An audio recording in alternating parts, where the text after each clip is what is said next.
नमस्कार, स्वागत है आप सभी का। ग्लोबल अड्डा देख रहे हैं आप और मैं हूं आपके साथ पुनीत मिश्रा। ईरान हर हाल में एटम बम हासिल करके ही रहेगा और ये बात यूं ही नहीं की जा रही है। इजराइल से युद्ध विराम हो चुका है। अमेरिका के B-2 बॉम्बर्स ने डीप पेनिट्रेशन बॉम्ब भी ईरान के न्यूक्लियर साइट्स पर बरसाए हैं और गाजा में भी कहने को तो 60 दिन के सीज फायर की बात इजराइल मान चुका है। कहने को इसलिए क्योंकि जो आंकड़ा सामने आया है वो हिलाकर रख देने वाला है। 48 घंटे में 300 लोगों की मौत गाजा में रिपोर्ट हुई है। दूसरी तरफ हर तरफ एक सन्नाटा है। कहते हैं कि शांति और सन्नाटे में फर्क होता है। शांति सुकून देती है, सन्नाटा डराता है, खौफ से भर देता है। और यह सन्नाटा भी कुछ यही बतला रहा है। क्या कुछ भीषण होने वाला है? अमेरिका की चुप्पी हर किसी को चुभ रही है, लेकिन ईरान अपनी तैयारी में लग चुका है और चल पड़ा है उत्तर कोरिया की राह पर, वो भी उस ही की मदद के साथ। क्या हुआ है, कैसे हुआ है, आज सब आपको बताएंगे। दरअसल ईरान के परमाणु कार्यक्रम को लेकर यह पूरा युद्ध छिड़ा था। पहले अमेरिका ने ईरान के साथ बात की, एक नहीं 5 दौर की बातचीत हुई।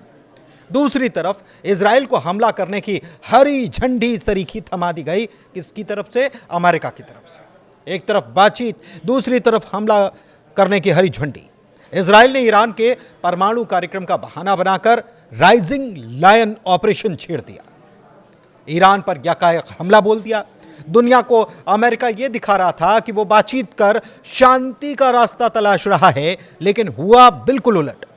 अमेरिका जब यह कह रहा था कि वो 2 हफ्ते में यह तय करेगा कि युद्ध में उतरे या नहीं, तब वॉशिंगटन में सीक्रेट मीटिंग में तय किया जा रहा था कि अटैक कैसे किया जाए, अटैक होगा तो कैसे होगा और क्या यह कामयाब होगा कि नहीं। फिर रातों रात अमेरिका के B-2 बॉम्बर्स ईरान के परमाणु अड्डों पर कहर बनकर टूट पड़े। खूब बम बरसाए गए और दावा यह किया गया कि ईरान के सारे परमाणु अड्डों को नेस्तनाबूद कर दिया गया है। लेकिन कुछ ही घंटों के बाद जो रिपोर्ट सामने आई, उसने अमेरिका के बड़े बड़े दिग्गज और प्रेसिडेंट डोनाल्ड ट्रंप सबकी नींद उड़ा कर रख दी। क्योंकि रिपोर्ट में यह बताया गया कि ईरान ने अमेरिका के B-2 बॉम्बर्स के हमले के पहले ही अपने यूरेनियम को शिफ्ट कर दिया था और अब इसी यूरेनियम का इस्तेमाल ईरान खुद को परमाणु संपन्न बनाने के लिए करने जा रहा है। एक खबर तो यह भी है कि वो जो B-2 बॉम्बर्स इस्तेमाल हुए थे, उसमें एक B-2 बॉम्बर प्लेन जो है वो वापस लौटा ही नहीं। वो कहां है, इसको लेकर भी तमाम तरीके की खबरें चल रही हैं। लेकिन इस पर ना जाते हुए दूसरी खबर की बात करते हैं जिसकी हम चर्चा कर रहे हैं। खबर यह है कि ईरान IAEA से बाहर हो चुका है। ईरान की संसद में इसे लेकर एक प्रस्ताव पारित कर दिया गया। IAEA यानी कि अंतर्राष्ट्रीय परमाणु ऊर्जा एजेंसी। दरअसल दुनिया भर में परमाणु संवर्धन की निगरानी करने का काम इस एजेंसी के जिम्मे होता है। उसके लिए जरूरी है कि इस एजेंसी के साथ संबंधित देश का करार हो। राफेल ग्रॉसी आपको मालूम है कि IAEA के चीफ हैं और राफेल ग्रॉसी अभी ईरान से जब बातचीत चल रही थी तो उनकी तरफ से बयान भी तमाम तरीके के निकलकर सामने आए थे। उन्होंने ईरान का दौरा किया था। लेकिन IAEA के काम के बारे में अभी समझ लेते हैं। उसके बाद IAEA की तरफ से क्या क्या किया गया ये भी बताएंगे। IAEA के इंस्पेक्टर्स उस देश में चल रही परमाणु गतिविधि पर नजर रख पाते हैं। इसी आधार पर एक रिपोर्ट तैयार होती है। ईरान के मामले में भी यही हुआ था। IAEA की तरफ से लगातार रिपोर्ट जारी की जा रही थी और रिपोर्ट जारी करते करते ये चेतावनी तक दे दी गई थी कि अगर अभी नहीं रोका गया तो ईरान इतना यूरेनियम संवर्धन यानी कि जुटा चुका है कि वो 3 से 6 महीने में परमाणु शक्ति बन सकता है। वो कभी भी परमाणु बम बनाने की स्थिति में पहुंच जाएगा, वो भी एक नहीं 9 बम।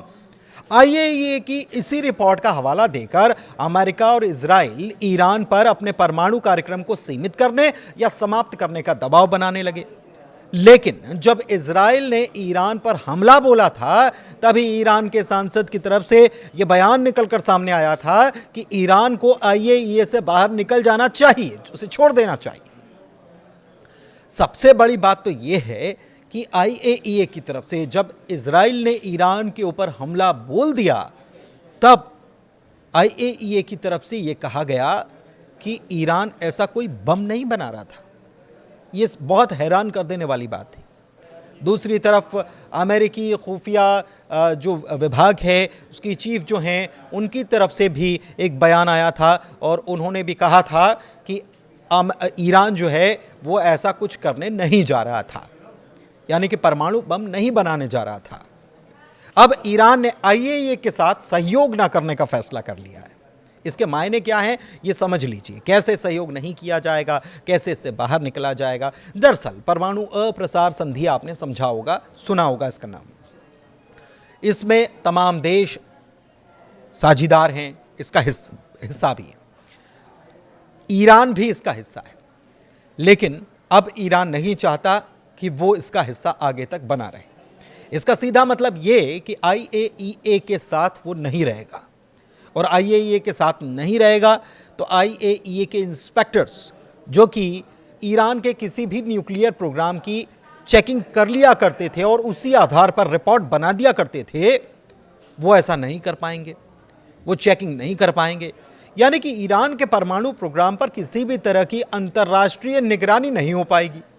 IAEA से अलग होने के बाद अब अगर ईरान बम बनाने के काम को शुरू करता है तो उसे रोकना नामुमकिन सा हो जाएगा।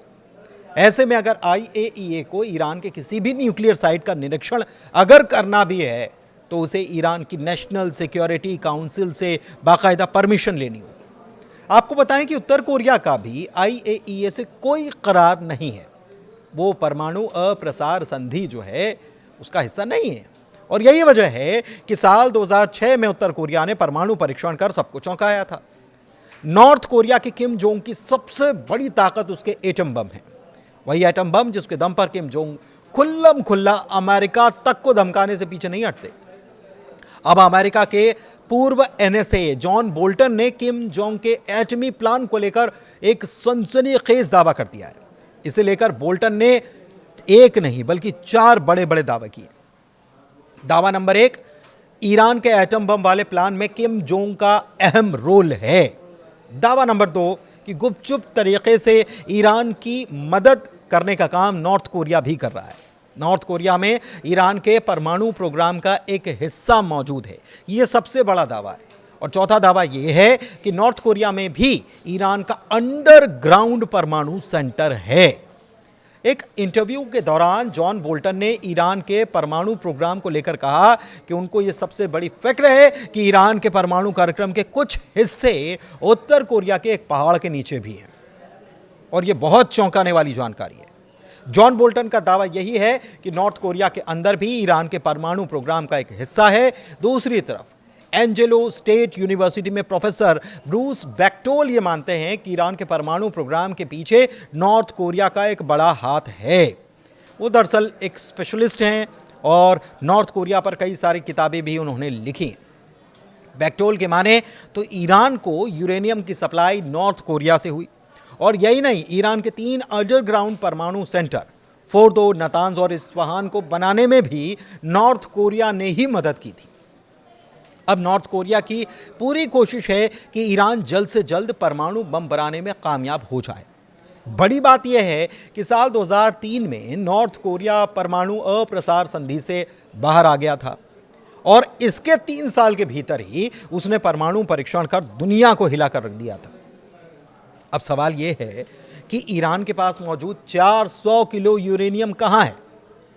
सैटेलाइट तस्वीरों में फोर्दो परमाणु केंद्र जो था उसके बाहर 16 ट्रक्स का काफिला दिखाई दिया था। आशंका ये जताई जा रही थी कि इन्हीं ट्रकों के जरिए यूरेनियम को शिफ्ट कर दिया गया था। उधर अमेरिका के उपराष्ट्रपति डेप्यूटी प्रेसिडेंट जो हैं JD वेंस, उन्होंने क्या कहा? उन्होंने कहा कि हमले से पहले गायब हुए 400 किलो यूरेनियम के बारे में ईरान से हम बात करेंगे। अगर ईरान के न्यूक्लियर प्रोग्राम को देखा जाए तो 3 मुल्कों का हमेशा उसे साथ मिलता रहा है। कौन कौन से 3 मुल्क हैं? एक है चीन, दूसरा है रूस और तीसरा है नॉर्थ कोरिया। चीन की मदद से ईरान का सबसे बड़ा परमाणु रिसर्च कॉम्प्लेक्स इस्फहान 1984 में तैयार हुआ। चीन ने 3 रिएक्टर सप्लाई किए थे। नॉर्थ कोरिया ने परमाणु केंद्रों के अंडरग्राउंड सुरंगों के डिजाइन और निर्माण में मदद की थी, जबकि रूस के सैकड़ों परमाणु वैज्ञानिक आज भी ईरान के परमाणु केंद्र में काम कर रहे हैं। आज नॉर्थ कोरिया के पास 50 परमाणु बम हैं और दूसरी तरफ नॉर्थ कोरिया की ईरान के साथ लंबी दूरी की मिसाइलों के निर्माण को लेकर पार्टनरशिप है। और यही कारण है कि दुनिया भर के तमाम एक्सपर्ट्स भी मान रहे हैं कि इस वक्त सिर्फ और सिर्फ किम जोंग उन ही खामनेई के एटमी बम वाले सपने को साकार करवा सकते हैं। धन्यवाद।